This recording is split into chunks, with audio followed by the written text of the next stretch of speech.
안녕하세요. 빅머니의 권미란입니다. 요즘 서점가를 보면 말에 대한 사람들의 관심을 읽을 수가 있습니다.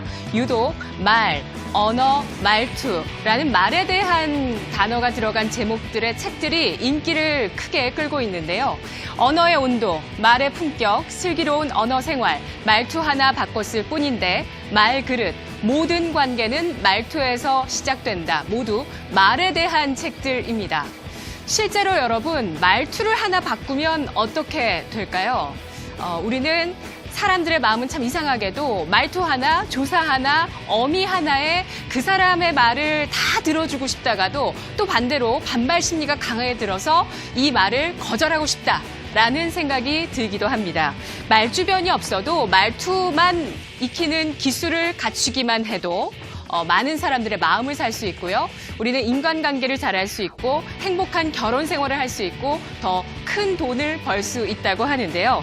자, 이러한 상황을 한번 봅시다. 우리는 일과 사랑, 인간관계에서 사실 상대방의 단점이나 마음에 들지 않는 부분, 바꿔야 되는 부분을 지적해야 되는 상황들이 생깁니다. 이럴 때 굉장히 직설적으로 솔직 담백하게 이야기해서는 안 된다고 하고요. 강압적으로 이야기해서도 또 감정적으로 밀어붙여서도 안 됩니다. 바로 이것이 포인트인데요. 이걸 바꾸는 건 나의 이익이 아니라 당신의 이익입니다. 그러한 당신의 이익이 나에게는 굉장히 중요합니다. 라고 이야기를 하는 겁니다. 나가 아니라 나를 숨기고 상대를 계속해서 드러내는 것이죠. 상대방을 중시하는 자세가 바로 신뢰를 얻는 지름길이라고 하는데요. 이렇게 이야기를 해보는 것이죠. 좀 깔끔해질 수 없어요?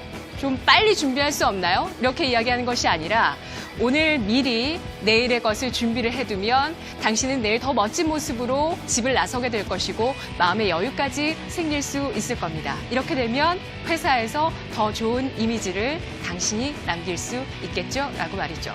그리고 이 옷을 사세요가 아니라 이 옷을 입으면 당신은 많은 남자들의 인기를 얻을 수 있을 것이고 그렇게 되면 당신은 돈도 더 많이 벌 수 있게 될걸요? 라고 말이죠. 무슨 말을 할까 보다 어떤 식으로 나의 말을 전달할까가 더 중요하다는 것이고요. 특히 남자분들에게 이 말투가 잘 먹힌다고 하는데요. 상대방에게 강압적으로 혹은 논쟁을 해서 그것을 제압하려고 들기보다는 어떠한 부탁을 할 때 조금은 무거운 부탁을 할 때 가벼운 유머를 섞어서 전달을 하면 피식 웃으면서 그 말을 들어주게 된다고 합니다. 그리고 이런 방법도 있습니다.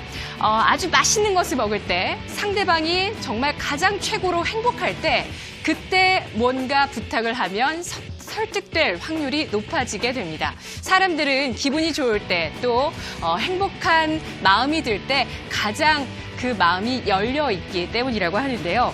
그리고 평소 대화에서 숫자를 아무렇지도 않게 섞어서 이야기를 하면 좀 더 지적인 사람으로 보일 수 있다고 하는데요. 어떠세요? 호감과 설득을 이끌어내는 말투의 심리학이었습니다. 주식시장에서도 마찬가지입니다. 말투가 하나 바뀌면 굉장히 큰 변화가 일어납니다. 특히 1분기 실적 시즌, 그동안 별로 업황이나 주가나 실적 좋지 못했던 종목이 어닝 서프라이즈 발표하고 이후에 전망까지 긍정적인 말투로 변화하게 된다면 이 기업은 잘 기억을 해 두셔야 하는데요. 턴어라운드 또 실적 개선 모멘텀을 확인한 종목들을 정리를 해볼까 합니다. 먼저 GS건설이죠. 1분기 영업이익이 예상보다 거의 4배 가까이 높게 나왔고요. 재무구조 악화가 종료되었다라는 시그널이라고 평가를 받고 있습니다. 중장기적으로 이익이 정상화될 것으로 기대가 되고 있는 종목이고요. 두산인프라코어는 중국 쪽의 굴삭기 매출이 갑자기 급증했군요.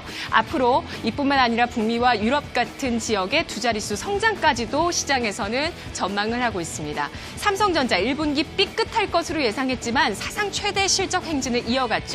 하반기까지도 그 수요가 이어질 것으로 전망이 되고 있는 모습이고요. LG전자 9년 만에 영업이익 1조, 1분기에 작년 영업이익 절반을 뚝딱 해냈습니다. 앞으로 GKW를 품고 매출의 신기록도 기대가 되고 있는 상황입니다. 삼성전기 영업이익이 6배나 전년 대비 급증했는데요. MLCC의 초호황이 전망이 되고 있습니다. 다시 한번 삼성전기는 현재 저항선까지 밀려나 있는 모습이지만 MLCC의 호황 전망은 그대로 유지가 되고 있다는 부분 확인해 보겠습니다. 키움증권 역시도 굉장한 실적을 보였는데요. 증권업 전체 사상 최대 실적 올해 전망이 되고 있고요. 하나금융지주도 여러 가지 노이즈가 많았습니다만 실적으로 극복했습니다. 펀더멘털 견조하고 금리 인상의 수혜주가 될 것이다라는 평가 나오고 있습니다. 금호석유 역시 24분기 만에 1,000억 원대 영업이익, 무려 1,700억 가까이 영업이익이 나왔는데요. 앞으로 높은 수익성이 올해 내내 유지될 것으로 전망이 되고 있고요. 롯데정밀화학도 1분기 사상 최대 실적, 장기 호황 국면의 초입이다라는 평가 받고 있습니다.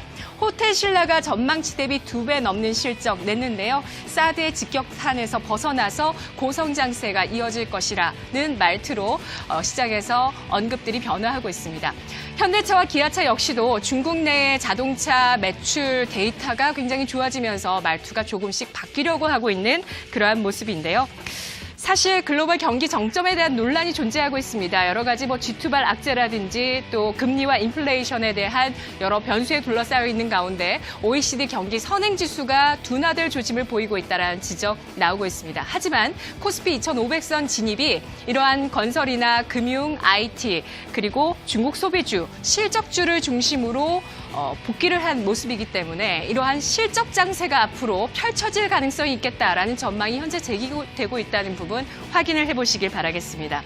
저평가 매력에 실적까지 더해진 우량주이기 때문에 이들 종목군들의 주가 재평가가 좀 더 이어질 수 있겠다라는 관점이 지금 시장에서 제기가 되고 있는데 과연 이러한 종목군들의 긍정적인 흐름, 여세를 이어갈 수 있을지 주목해 보셔야 되겠습니다. 이 시각 주요 경제 뉴스 오상혁 아나운서와 함께하겠습니다.